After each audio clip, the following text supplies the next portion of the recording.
तो पिछले एपिसोड में मैं बता देता हूँ, हमने देखा था कि जोयान रुइंस के पास जाता है, लेकिन तभी झानलाओ ने उसे रोका था और कहा था कि भाई यहाँ पे एक बंदा है। तभी जॉन उस बंदे को मारने के लिए अपने डेमन पपेट का यूज करता है। डेमन पपेट उसकी लंका लगा देता है, जिसके बाद हमने देखा था जॉन वहाँ पे जाता है और रुइंस के अंदर बैठकर एनर्जी को अब्सॉर्ब करना स्टार्ट कर देता है, जिससे जॉन की पावर काफी ज्यादा स्पीड से बढ़ रही होती है। दूसरी तरफ लॉन्गी बुरी तरीके से पिट रहा होता है। हालांकि जॉन जल्दी ही एनर्जी को अब्सॉर्ब करके 2 स्टार डाउडी के इंटरमीडिएट लेवल पर ब्रेक थ्रू कर लेता है। साथ ही हमने देखा था जोयान वहाँ पे पहुंचकर दोनों ही ट्राइब के तीनों ही लीडर्स को मार देता है। काफी स्पीड से मार दिया था, है ना। जहाँ पे मोली के ऊपर तो जोयान ने, जो स्नेक ट्राइब का बंदा था, अपने डायमंड पपेट को छोड़ा था। और डायमंड पपेट भी इतना ज्यादा हरामी भाई, वो मारता पीटना नहीं है, वो जिंदा खा लेता उसको। वो कहता है बड़े दिनों बाद भोजन मिला, आत्मा तृप्त हुई। जिसके बाद वो कहता है मेरे ठरकी भगवान, रोज खिलाता रहे मुझे ऐसे इंसान, तभी तो है तू महान। देन हमने देखा था जो बाकी के बचे हुए लोग होते हैं उनका तो मोरल ही डाउन हो गया था कि भाई जब इन्होंने हमारे लीडर्स को पेल दिया तो हमारी क्या ही औकात है। जिसके बाद जोयान कहता है यहाँ से दफा हो जाओ और उन सभी को वहां से भगा देता है।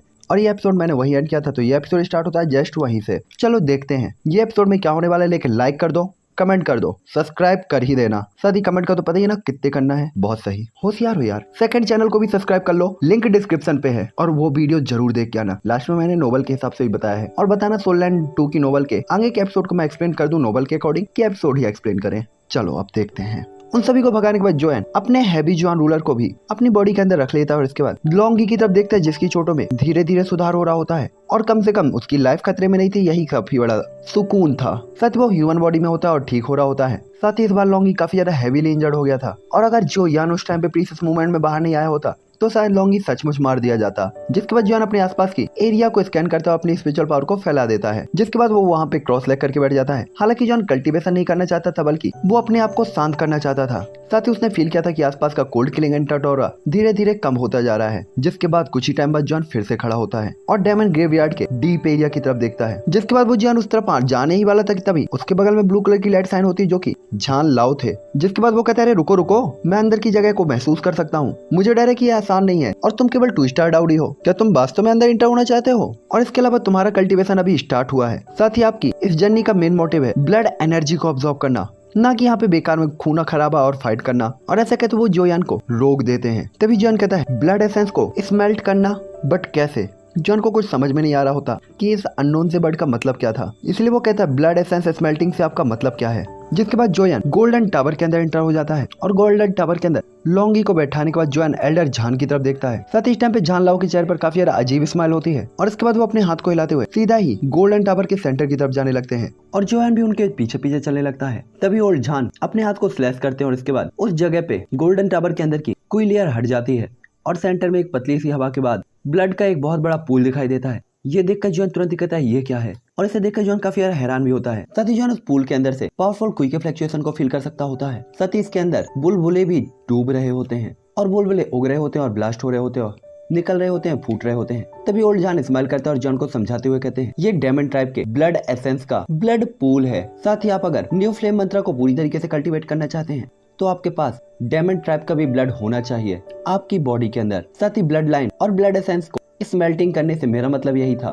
तभी जॉन कहता आप ऐसा क्यों कह रहे हैं कि मुझे न्यू फ्लेम मंत्रा में आगे बढ़ने के लिए डायमंड ट्राइब के ब्लड की जरूरत होगी। इस टाइम पे जॉन काफी हैरान होता है कि फ्लेम मंत्रा जिसमें आगे बढ़ना उसे बहुत ज्यादा मुश्किल लग रहा था, हालांकि उतना भी मुश्किल नहीं था। तभी एल्डर झाओ कहते हैं घोस्ट सोल के कारण, क्योंकि डायमंड ट्राइब के ब्लड वाले ही घोस्ट एनर्जी को अब्सॉर्ब कर सकते हैं। जिसके बाद वो कहते हैं ऐसा लगता है कि अभी भी कुछ चीजें जो आपको जान लेनी चाहिए। और इसके बाद जोयान के दिमाग में डाउडी कॉन्टिनेंट की कुछ नॉर्मल से मेथड और इन्फॉर्मेशन वो इंजेक्ट कर देते हैं और जोयान अपनी आंखों को बंद करके हल्के से इस इन्फॉर्मेशन को असेंबल करने लगता है। जिसके बाद जोयान को चीजें पता चलती है कि एशियन टाइम से दुनिया में सबसे पहले जब ये ओपन हुई थी तो इस जगह पर 3 पीक फैमिलीज का जन्म हुआ था, ह्यूमन, मॉन्स्टर और डेमन। साथ ही तीनों ट्राइब्स में अपने अपने मतभेद थे। साथ ही उनके कल्टीवेशन टेक्निक्स भी अलग अलग और अनूठी थी और उनकी अपनी अपनी अनोखी पावर्स भी थी। स्वाभाविक तौर पर यह कहने की जरूरत नहीं थी कि ह्यूमन ट्राइब सबसे ज्यादा होशियार और व्यापक थी, चाहे वो कहीं भी हो। लगभग हर स्तर पर ह्यूमन ट्राइब कल्टीवेशन टेक्निक्स और कोई मेथड्स को अपग्रेड करती जा रही होती है और अपनी पावर को बढ़ाती जा रही होती है, यहाँ तक कि उसने हेवन अर्थ की एनर्जी को भी अब्सॉर्ब करना सीख लिया होता है और वो इसी पर डिपेंड थी। साथ ही अपने बैटल स्किल्स को उपयोग करने के लिए बैटल क्विक का यूज करना ये काफी ज्यादा स्टेबल रिट्रीट की मेथड थी, लेकिन इसमें जो ग्रोथ थी वो काफी ज्यादा धीमी थी। साथ ही ह्यूमन ट्राइब के लिए 3 सरप्राइज में से पहली थी स्काई फायर, जिसे वो अब्सॉर्ब कर सकते थे, जिससे उनकी अटैक पावर और पिल रिफाइनमेंट में काफी ज्यादा सुधार होता था। साथ ही एशियन ब्लड लाइन वाली जो ट्राइब याओजू, वो भी एक मिस्टीरियस ट्राइब थी। याओजू मतलब मॉन्स्टर्स। साथ ही वो ऐसा नहीं था कि उनकी पावर वीक थी, बल्कि वो लड़ने के लिए अपनी फिजिकल स्ट्रेंथ और बॉडी पर ट्रस्ट करते थे, क्योंकि उनकी फिजिकल स्ट्रेंथ काफी ज्यादा होती थी। यहाँ तक कि समान या इक्वल लेवल के ह्यूमंस भी मॉन्स्टर ट्राइब की फिजिकल स्ट्रेंथ के सामने मेल नहीं खा सकते थे। साथ ही मॉन्स्टर ट्राइब 3 अजीब चीजों में से स्पिरिट सील को अब्सॉर्ब कर सकती थी, और स्पिरिट सील का मेन काम फिजिकल स्ट्रेंथ को बढ़ाना था। साथ ही ये मॉन्स्टर्स काफी ज्यादा रेयर्स और मिस्टीरियस ट्राइब थी। साथ ही डेमन ट्राइब और ह्यूमन ट्राइब के बीच कोई ज्यादा जरूरी अंतर नहीं थे, और वो दोनों ही बैटल क्वी को कल्टीवेट करते थे, लेकिन ब्लड के डिफरेंस के कारण उनके कल्टीवेशन के तरीके अलग थे। जैसे मॉन्स्टर न केवल हेवन और अर्थ की एनर्जी को अब्सॉर्ब कर सकते थे, बल्कि वो सीधा ही मैजिकल कोर की एनर्जी को भी अब्सॉर्ब करके अपनी पावर को बढ़ा सकते थे। हालांकि वो सबको अब्सॉर्ब तो नहीं कर सकते थे, लेकिन कुछ हिस्से को अब्सॉर्ब कर सकते थे।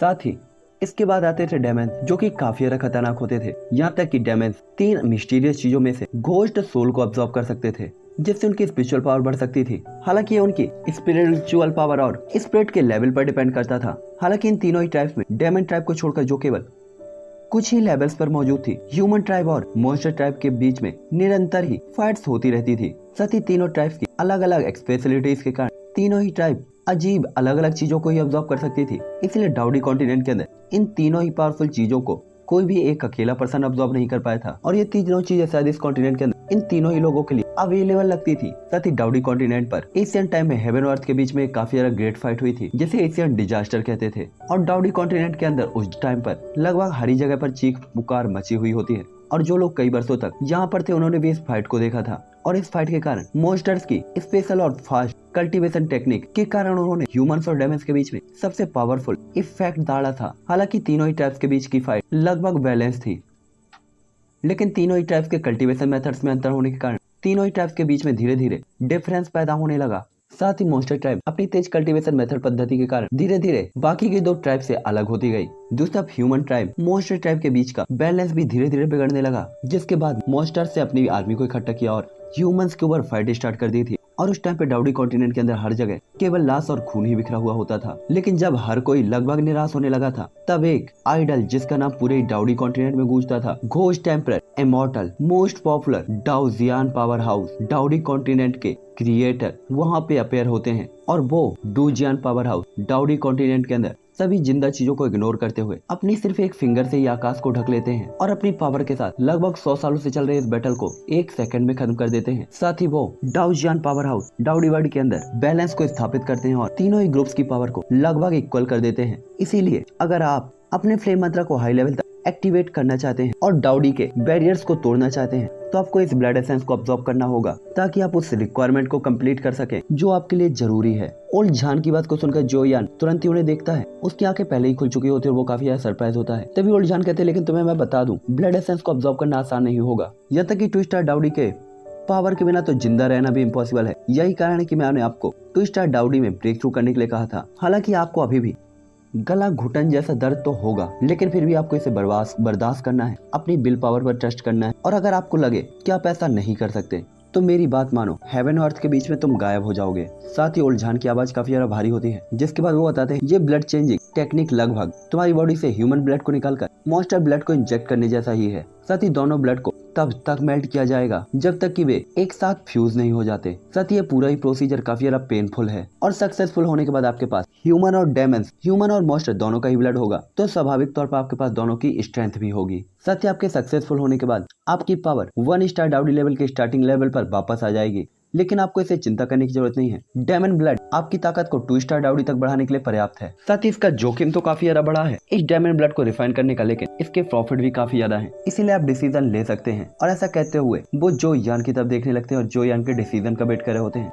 ये सुनकर जो यान की भी भौहें चढ़ जाती हैं, क्योंकि उसे ही पता था कि एक खतरनाक प्रोसीजर है जिसमें काफी ज्यादा पेन होने वाला है, और अगर वो इसे पूरा नहीं कर पाया तो वो लगभग मारा भी जा सकता है, जो कि जो यान एक्सेप्ट तो बिल्कुल भी नहीं होता। लेकिन वो जानता था कि इसके प्रॉफिट भी काफी ज्यादा होने वाले हैं, और अगर एक बार उसने ये पेन झेल लिया तो शायद फ्यूचर में उसे काफी ज्यादा हेल्प भी कर सकता था।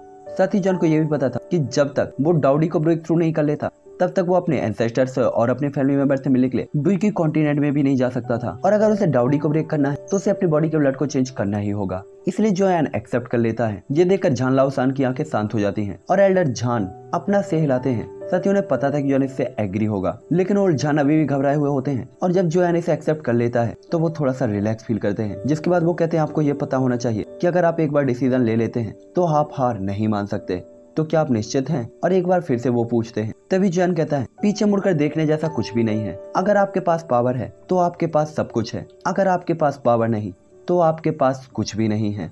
और ऐसा कहते हुए जोयान कमिटेड तरीके से उनकी तरफ देख रहा होता है कि अब तो मैं करके रहूंगा, और अपना सिर हिला देता है। जिसके बाद जोयान तुरंत ही अपने कपड़ों को साइड में रखते हुए उबलते हुए ब्लड पूल के अंदर कूद जाता है। जैसे ही जोयान ब्लड पूल के अंदर कदम रखता है तो उस ब्लड पूल का पानी जोयान की बॉडी के अंदर गिरने लगता है, और जोयान को काफी ज्यादा जलन होने लगती है। और ये जोयान के फोरहेड पर दिखाई देने लगती है, क्योंकि जोयान के फोरहेड से ठंडे पसीने की बड़ी बड़ी बूंदें बह रही होती हैं। और जोयान के चारों तरफ ब्लड रेड वॉर्टेक्स क्रिएट हो जाता है, जो जोयान की बॉडी के चारों तरफ घूमने लगता है। और जोयान अपनी बॉडी को यहाँ बैलेंस कर रहा होता है। साथ ही जोयान 1 स्टार डाउडी के लेवल से बहुत जल्दी ही 2 स्टार डाउडी पर पहुंच चुका होता है, लेकिन उसकी पावर बहुत जल्दी घट रही होती है। और इस टाइम पे जोयान का चेहरा पीला पड़ जाता है, उसके माथे की नसें खुली हुई होती हैं, और जोयान की बॉडी का ब्लड एसेंस इस कुंड के अंदर गिर रहा होता है। साथ ही ह्यूमन ब्लड एसेंस और डेमन ब्लड एसेंस मिलकर पूरे ब्लड पूल की एनर्जी को और भी ज्यादा बढ़ाने लगते हैं। इस टाइम पे जोयान अपने होठों को कसकर काट रहा होता है, उसके मुंह के कोने से ब्लड निकलता जा रहा होता है और इस ब्लड पूल के अंदर समा रहा होता है। साथ ही जोयान के ब्लड एसेंस के कारण इस ब्लड पूल से रेड लाइट निकलने लगती है। तभी ओल्ड जान कहते हैं छोटे साथी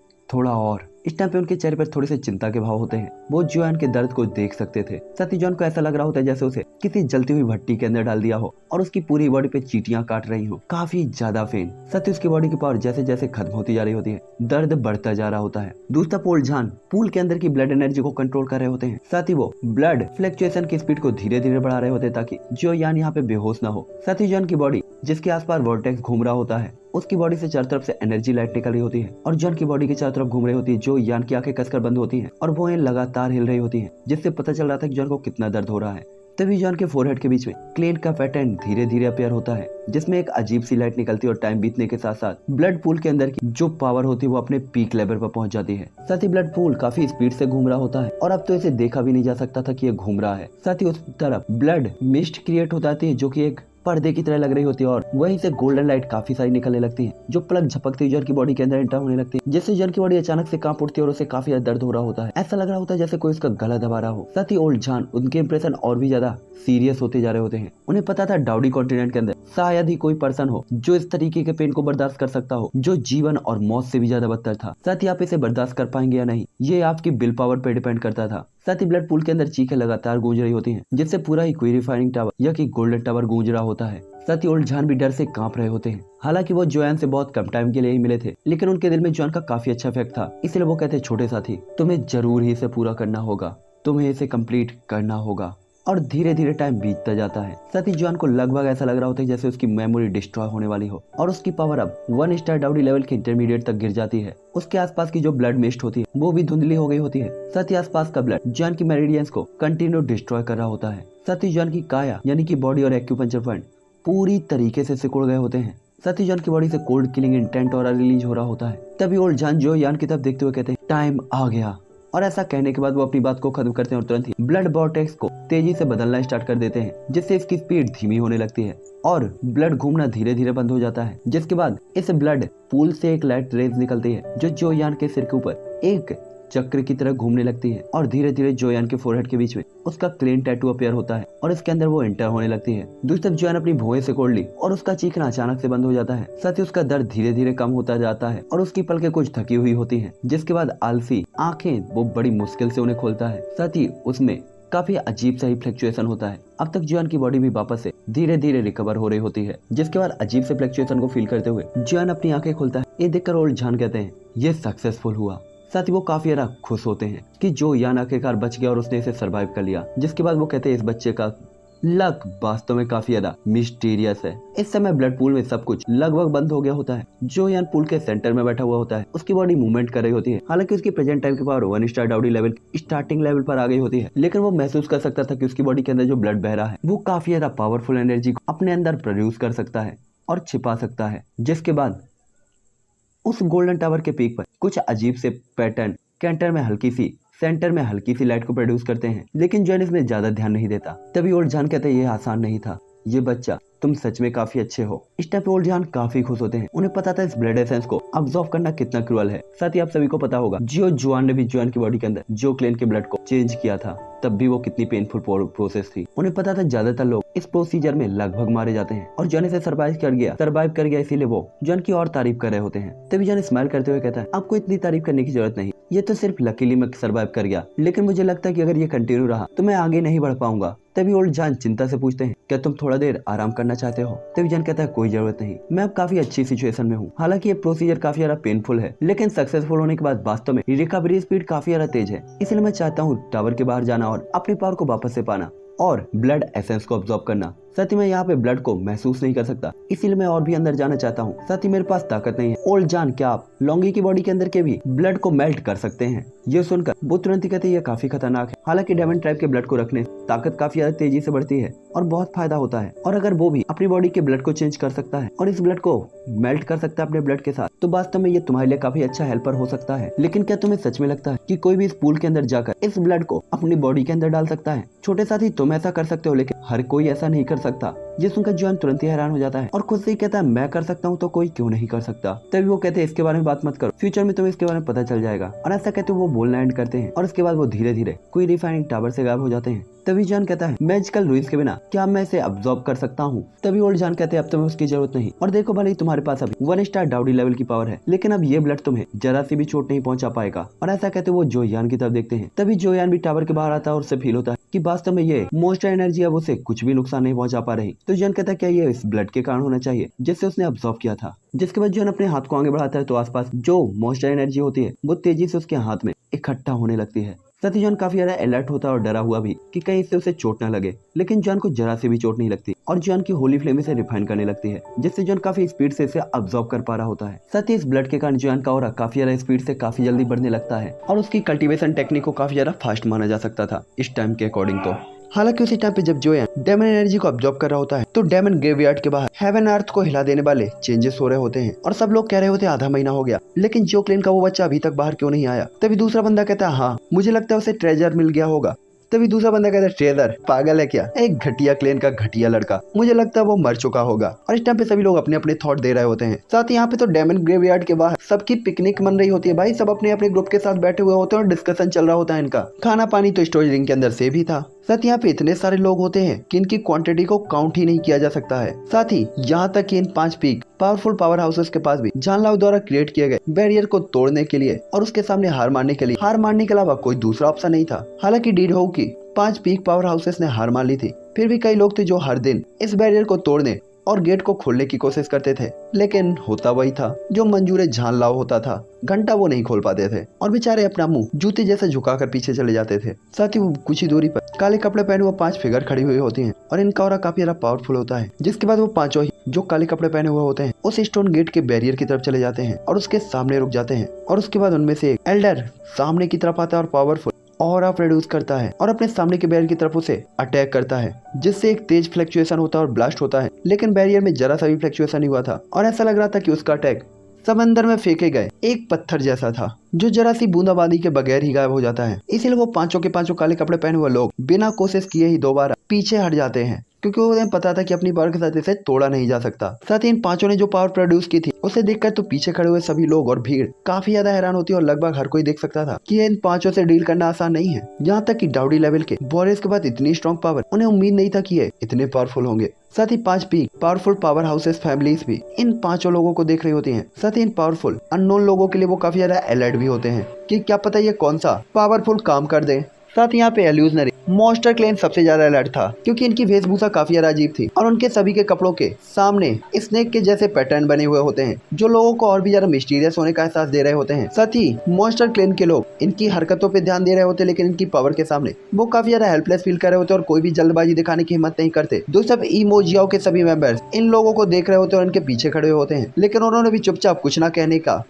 डिसीजन लिया होता है, मानो वे भी इन लोगों से डर रहे हो। तभी काले कपड़ों में एक आदमी तुरंत ही कहता है ऐसा लगता है कि हम इसे ओपन नहीं कर सकते। यह एनर्जी बैरियर न केवल स्ट्रॉन्ग है बल्कि काफी अजीब भी है। यहाँ तक कि ऐसा कौन सा पावरफुल पर्सन होगा जो इस तरीके के बैरियर को क्रिएट कर सकता है? हमारे कक्का झाओ लान है जिसने इसे क्रिएट किया है बच्चा। तभी दूसरा बंदा कहता है इतने महत्वपूर्ण पर्सन ने स्टोन गेट के बाहर इतना पावरफुल बैरियर क्रिएट किया है तो मुझे लगता है कि इसके अंदर काफी ज्यादा प्रीशियस ट्रेजर होने चाहिए। तभी तीसरा बंदा कहता है लेकिन यहाँ के लोगों ने कहा कि यहाँ पे केवल एक ही पर्सन अंदर गया है, वो भी जियो क्लेन का था, जिसका नाम क्या था रे बाबा? जियो यान था। हालांकि उसकी आवाज को सुनकर काफी पावरफुल लोग उसकी तरफ देखते हैं। तभी ईमो जियो का ई जेंटियान काफी रिस्पेक्टेडली आंसर देते हुए कहता है हाँ, उसका नाम जियो यान ही था। जिसके बाद वो जियो योंग की तरफ देखता है जो कि उसके क्लेन में शामिल हो गया था। तो वो ब्लैक पर्सन तुरंत ही कहता है क्या तुम वही हो जिसने उस बच्चे के साथ फाइट की थी? जिसपे जियो योंग तुरंत ही जल्दबाजी में अपना सिर हिला देता है। जिसके बाद वो कहता है हमने एक दूसरे से फाइट की और उसकी पावर इंटरमीडिएट 1 स्टार डाउडी लेवल पर है और मुझे लगता है कि इस टाइम तक वो मर चुका होगा। और ऐसा कहते हुए जियो योंग कुछ नाराज भी होता है। ये सुनकर वो person half aged man black person जियो योंग की तरफ खाली नजर डालता है और अपने साथी की तरफ देखते हुए कहता है आपने कहा था हम यहाँ पे इस चीज की तलाश करने के लिए आए हैं, लेकिन यहाँ तो कुछ भी नहीं है। जिसके बाद वो कहता है चाहे वो चीज हमें मिले या ना मिले, हमें पहले जियो क्लेन में जाकर देखना होगा। साथ ही चाहे हम जिस चीज की भी तलाश करें वो अंदर है या नहीं, हमें उस बच्चे को पकड़ना होगा और अगर वो बाहर आता है तो ये ठीक है, हम सीधे ही उसे पकड़ लेंगे। उसकी बात को सुनकर बाकी के ब्लैक कलर के कपड़े पहने हुए एल्डर्स तुरंत ही अपना से हिला देते हैं, जिसके बाद ज्यादा कुछ नहीं करते और इसके बाद वो जियो क्लेन की डायरेक्शन की तरफ उड़ना स्टार्ट करते हैं और पलक झपकते ही वो ब्लैक पर्सन जियो क्लेन वाले एरिया में पहुंच जाते हैं। जिसके बाद वो जियो क्लेन के सामने खड़ा होता है तो जियो क्लेन के एल्डर उनकी तरफ देखते हैं। तभी वो काफी ज्यादा जोर से चिल्लाता है और उसकी आवाज इतनी तेज होती है कि एल्डर जियोली और बाकी के एल्डर्स भी काफी ज्यादा हैरान हो जाते हैं। साथ ही वहीं पे एक ताजगी भरी ब्लू कलर की फिगर अपेयर होती है जो बिल्कुल एक परी जैसी लग रही होती है और इसे जियो कोई ही होना चाहिए। तभी एल्डर जियोली आगे आते हुए कहते हैं मैं जियोली हूँ, क्या मैं पूछ सकता हूँ कि आप कौन लोग हैं और आप मेरे जियो क्लेन को क्यों तलाश रहे हैं? और इस तरह कहते हुए वो उन्हें ग्रीट करते हैं। तभी वो ब्लैक पर्सन कहता है आपको हमारी आइडेंटिटी जानने की जरूरत नहीं है। साथ ही ऐसा कहा जाता है कि आपके क्लेन का एक मेंबर इस रुइंस के अंदर इंटर हुआ है। हमें उम्मीद है कि हम इस पर्सन के बाहर आने का इंतजार करेंगे और अगर आप उसे हमें सौंप देते हैं तो हम आपके क्लेन को जरा सी भी चोट नहीं पहुंचाएंगे, लेकिन अगर आप ऐसा नहीं करते तो मुझे लगता है कि आपको रिजल्ट पता होना चाहिए। और ऐसा कहते हो पांचों लोगों का जो लहजा होता है काफी कोल्ड होता है और वो अपना सिर उठाते हैं और उनकी आंखों में कोल्ड किलिंग इंटेंट हो रहा होता है। हालांकि इससे पहले एल्डरली कुछ कह पाते जियो कोई तुरंत ही आगे बढ़ते हुए कहती है आपको क्या लगता है कि आप कौन है और हम आपके कहने पे अपने क्लेन के मेंबर्स को आपको सौंप देंगे, भाड़ में जाइए। तभी जियोली आगे आते हुए कहते हैं मेरी बेटी थोड़ी सी नादान है, उसे माफ करना। जहाँ तक ट्राइब का मामला है तो हमें इस पर बात करने और सोचने का कुछ टाइम दे, हम आपको 3 दिनों में बताएंगे। और ऐसा कहते हुए जियोली जियो कोई की तरफ देखते हैं और जल्दबाजी में कोई उत्तर नहीं देते। तभी काले कलर के कपड़े पहने हुए लोग एक दूसरे की तरफ देखते हैं और उड़ जाते हैं। ये सुनते हुए वो तुरंत ही कहती है ग्रैंडफादर और जियो कोई तुरंत ही जमीन में पैर पटकती है। हालांकि वो नहीं जानती थी कि इन काले कपड़े पहने लोगों की ताकत कितनी खतरनाक थी, लेकिन जियोली को अच्छी तरीके से पता था कि इन 5 ब्लैक कलर के कपड़े पहने हुए लोगों ने जो पावर शो की थी वो काफी खतरनाक थी। यहाँ तक कि एल्डर जियोली जिनकी पावर 3 स्टार डाउडी लेवल पर थी वो भी उनकी पावर को फील नहीं कर पा रहे थे, जिसका मतलब था इन्हें स्ट्रॉन्ग होना चाहिए। साथ ही उनके पास इनके साथ तो फाइट बैक करने की भी पावर नहीं थी और इन्हें देख कर लग रहा था कि ये बिल्कुल भी दयालु नहीं है और इस टाइम पे अगर उनका गलत फैसला होता तो ये जियो फैमिली के लिए भी बड़ा सा डिजास्टर ला सकता था। इसीलिए एल्डर जियो यहाँ पे शांत होने का नाटक करते हैं। जिसके बाद वो अपने हाथ को लहराते हुए जियो क्लेन की भीड़ की तरफ चले जाते हैं और इसके बाद तियानमो माउंटेन रेंज के अंदर जियो कबीले से फर्स्ट दिन जियोली और जियो लॉन्ग टीम को गाइड करते हैं और इसके बाद जियो क्लेन के सभी एल्डर तियानमो माउंटेन रेंज पर इकट्ठा होते हैं। जिसके बाद जियो क्लेन के सभी एल्डर्स जियोली मामला समझाते हैं, जिसपे जियो लॉन्ग सबसे पहले इसमें आपत्ति जताते हैं और कहते हैं मैं जियो यान को किसी भी हालत में इन्हें नहीं सौंपूंगा, चाहे ये मर जाएं। साथ ही वो काफी नाराज भी होते हैं और काले कपड़े पहने हुए इन लोगों को काफी गुस्से से देख रहे होते हैं। आखिरकार उनका क्लेन बिना किसी रीजन के इतने टैलेंटेड पर्सन जियो यान को कैसे सौंप सकता था, इसलिए वो मौके पर ही मना कर देते हैं। क्योंकि अगर जियो क्लेन को जियो यान अपने क्लेन के मेंबर्स को सौंपना पड़ा बाहरी लोगों को तो डी जो में उनका क्या ही चेहरा रह जाएगा। साथ ही अगर जियो यान ने डेमन ग्रेवयार्ड के अंदर कुछ ट्रेजर्स प्राप्त किए तो जियो यान की क्वालिफिकेशन को देखते हुए इस बार उनके क्लेन को भी काफी बड़ा नुकसान होगा और उनका ड्रीम जो कि डाउडी कॉन्टिनेंट के अंदर उनकी पावर को बढ़ाने वाला था वो एक बार फिर से टूट जाएगा। साथ ही जियो लॉन्ग की बात को सुनकर काफी सारे एल्डर्स भी उदास होते हैं। तभी चौथे एल्डर जियो बूटियान कहते हैं मुझे लगता है कि मेरा थॉट अलग है और हर किसी ने सिचुएशन देखी है। ये 5 काले कपड़े पहने हुए पर्सन उनकी पावर कोई मामूली नहीं लगती। यहाँ तक कि सेकंड एल्डर आप यहाँ पे सबसे ज्यादा स्ट्रॉन्ग है, तो क्या आप इन ब्लैक पर्सन की पावर को फील कर सकते हैं? ये सुनकर जियोली कोई भी जवाब नहीं देता, लेकिन वास्तव में हेल्पलेस होकर से हिला देता है। ये सुनकर वो तुरंत ही कहता है यहाँ तक कि सेकंड एल्डर भी उसकी पावर को फील नहीं कर सकता, तो मुझे लगता है कि उनकी पावर कम से कम 4 स्टार डाउडी तो होनी ही चाहिए और बाकी के 4 लोग वो भी इतने ही पावरफुल होने चाहिए। और अगर आप जियो यान को नहीं सौंपते हैं तो हम इन 5 ब्लैक कलर के कपड़े हुए पहने हुए लोगों से कैसे निपट सकते हैं? तभी एल्डर जियो लॉन्ग जियो बूटियान को डांटते हुए कहते हैं जियो बूटियान यहाँ लोगों को मैनिपुलेट मत करो। सभी ने इसे देखा है कि यहाँ पे ई डेमन सेक्ट के ही लोग थे जिन्होंने ब्लैक कलर के कपड़े पहने हुए लोगों को यहाँ तक लाए हैं। यहाँ तक कि आपका अच्छा डिसाइबल जो योंग वो भी ई डेमन सेक्ट के मेंबर्स के साथ जुड़ा हुआ है और यहाँ तक कि उसने हमारे जो क्लेन के मेंबर के साथ फाइट की है और जाहिर है कि अभी भी जो योंग के कारण ही जो यान को इस एशियन डेसोलेट टॉम के अंदर जाना पड़ा था। ये सुनकर जो बूटियान के चेहरे पे कोल्ड स्माइल आ जाती है और इसके बाद वो बिना किसी जल्दबाजी के कहता है लड़ो तो फिर आप लड़ सकते हो। क्या आपको लगता है कि हमारा पूरा क्लेन 4 या 5 स्टार डाउडी लेवल के वॉरियर से निपट सकता है? और एक जो यान के लिए क्या हम अपने क्लेन को खत्म करने की कीमत चुका सकते हैं? क्या हमारा पूरा क्लेन इंपॉर्टेंट है या अकेला जो यान? और इसके अलावा जो यान अभी भी हमारे क्लेन का मेंबर नहीं बना, इसलिए उसे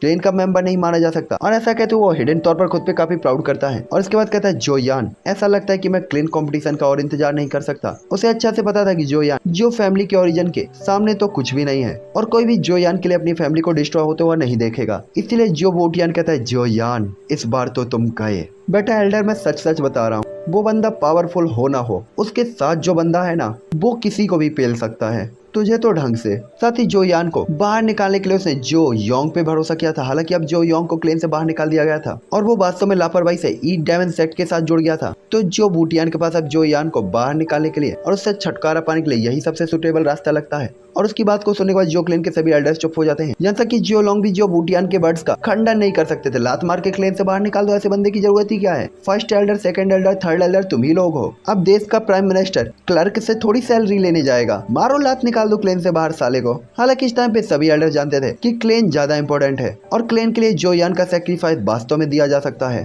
तभी जो वोटियान एक बार फिर से कहता है, मुझे लगता है कि जॉन को सौंप देना चाहिए। हमारे क्लेन को बनाए रखना यही एकमात्र तरीका है। आप सब क्या सोचते हैं? फट्टू साला। इस टाइम पे उसकी भौहें चढ़ी हुई होती हैं और चेहरे पे काफी प्राउडफुल इंप्रेशन होते। फट रही है साले तेरी लड़ने में। प्राउडफुल इंप्रेशन लेके तू का टमाटर बेचेगा। इस टाइम पे सभी एल्डर्स का चेहरा एल्डर जोली की तरफ होता है क्योंकि वो एल्डर जोली की राय को जानना चाहते थे और वो जानना चाहते थे कि एल्डर जोली कैसे निपटेंगे इस मामले से। आखिरकार जो क्लेन का जो भी मैनेजमेंट था वो उन्हीं के हाथों में था। साथ ही जोली को भी पूरी तरीके से पता था कि ये सिचुएशन जो क्लेन के प्रेजेंट और फ्यूचर से डिपेंडेंट करती है और उन्हें पता था कि उनका डिसीजन जो क्लेन उसके लक को डिफेंड करेगा और उसके फ्यूचर को। जिसके बाद वो कहते हैं, अगर हम लोगों को सौंप देते हैं तो जैसे जियो लोंग ने कहा, फ्यूचर में डी झो में जो क्लेन की पावर काफी ज्यादा इफेक्टिव होगी और हम अपना चेहरा भी खो देंगे, जो कि सबसे इंपॉर्टेंट बात है। साथ ही हम जो यान को भी खो देंगे, जो कि पावरफुल टैलेंट और इतनी ज्यादा शानदार प्रतिभा है। लेकिन अगर हम ऐसा नहीं करते तो हमें अपने सामने के इन फिगर्स के साथ फाइट करनी होगी और इनसे निपटना काफी ज्यादा कठिन है क्योंकि ये पावरफुल हैं और वो अपनी पावरफुल लोगों को बुलाकर जियो क्लेन का सचमुच सफाया कर सकते हैं। तभी जोली कहते हैं, रुको रुको, ऐसा लगता है कि अभी कुछ छूट रहा है। और उनके दिमाग में एक थॉट आता है और वो तुरंत ही कहते हैं, मैंने अब तक इसके बारे में क्यों नहीं सोचा।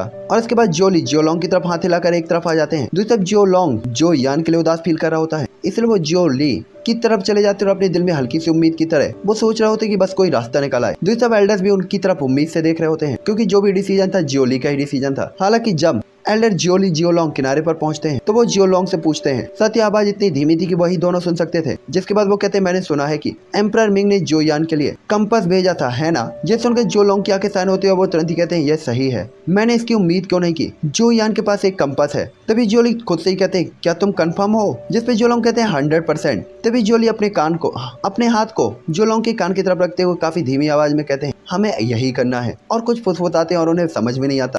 हमें नहीं बताया जाता कि क्या फुसफुसाया। साथ ही जियोलोंग बीच बीच पे टाइम से हिला रहे होते हैं। दूसरी तरफ सभी एल्डर जियोली और जियोलोंग की तरफ देख रहे होते हैं और काफी हैरान होते हैं कि आखिरकार ये डिस्कस क्या कर रहे हैं और क्या कानाफूसी है। दूसरी तरफ जो बूटियान उसका भौहें चढ़ी हुई होते हैं और चेहरा बुरा होता है। साथ ही उसे भी नहीं पता था कि इन्होंने क्या डिस्कस किया। थोड़ी देर बाद जोली जियोलोंग के पास वापस आते हैं और सभी एल्डर्स की तरफ देखते हुए कहते हैं, मुझे अचानक कुछ सवाल याद आए हैं, मैं आपसे बातचीत करना चाहता हूँ। जिसके बाद वो कहते हैं, एक तो इस ब्लैक पर्सन ने इस बात पे जोर क्यों दिया कि हम जो यान को सौंप दे। साथ ही अंत में एक एनर्जी बैरियर दिखाई दिया जो इतना ज्यादा स्ट्रॉन्ग है, यहाँ तक कि 4 स्टार डाउडी और 5 स्टार डाउडी का आदमी भी इसे नहीं तोड़ सकता। तो इतना स्ट्रॉन्ग बैरियर कौन क्रिएट कर जाएगा? और इस टाइम पे जोली इस टाइम पे बस बकवास करना चाहते थे। तभी सभी एल्डर्स भी एक के बाद एक सोचने लगते हैं और कहते हैं, हाँ, हमने भी इन चीजों के बारे में बिल्कुल भी नहीं सोचा।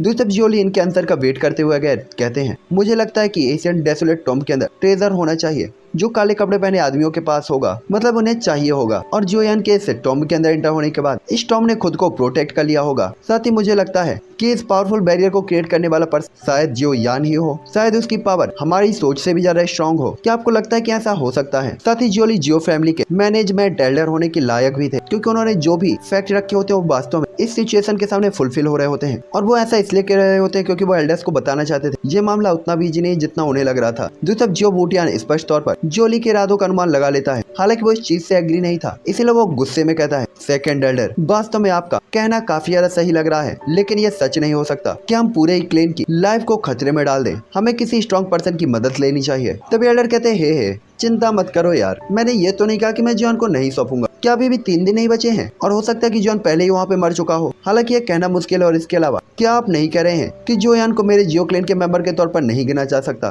तो आइए इंतजार करें और देखें कि क्या होता है। 3 दिन बाद ही कोई डिसीजन लेंगे, जिसके बाद वो कहते हैं और इससे पहले हमें जियो क्लैन में जाना होगा और कोई भी हो, कुछ भी हो या यहाँ पे हमारे क्लैन के मेंबर के ऊपर कोई भी खतरा क्यों ना हो, हमें जियो फैमिली की डिफेंस फॉर्मेशन को एक्टिवेट करना होगा। इसलिए बूटियान तुम इस चीज को लीड करोगे और 3 दिनों के बाद रिजल्ट चाहे कुछ भी हो, तुम्हें ही सब कुछ डिसाइड करना है। जियोलोंग और कुयर मेरे पीछे आ रहे हैं। ये सुनकर तो जियो बोटियान काफी ज्यादा खुश होता है कि 3 दिन बाद मैं डिसीजन ले सकता हूँ। इसका मतलब मैं तो जोयान को दे दूंगा। और उसे लगता है कि शायद जियोली और जियोलोंग जोयान को खुद देने का फैसला नहीं ले पा रहे थे, इसलिए उन्होंने ये फैसला लेने का हक मुझे दे दिया और वो वापस जाना चाहते हैं डिफेंस फॉर्मेशन को एक्टिवेट करने के लिए, ताकि वहाँ पे कोई भी खून खराबा ना हो और ये सिर्फ एक बहाना था। हालांकि तभी जियोलोंग कहते हैं जियोली तुम जाओ और कुयर को आराम के लिए ले जाओ, उसे आराम की जरूरत है। मैं जाकर एम्पर मिंग से मिलता हूँ और इसके बाद मैं तियानमिंग वैली घूम कर आता हूँ। और इसके बाद वो तियानमिंग वैली के डायरेक्शन की तरफ उड़ जाते हैं और इसी के साथ ये एपिसोड भी यहीं पे उड़ जाता है। तो नेक्स्ट एपिसोड में हम देखेंगे कि क्या ये जोयान को सौंपेंगे या नहीं सौंपेंगे, जोयान की पावर क्या होने वाली है ब्लड एनर्जी को ऑब्जॉर्व करने के बाद, और क्या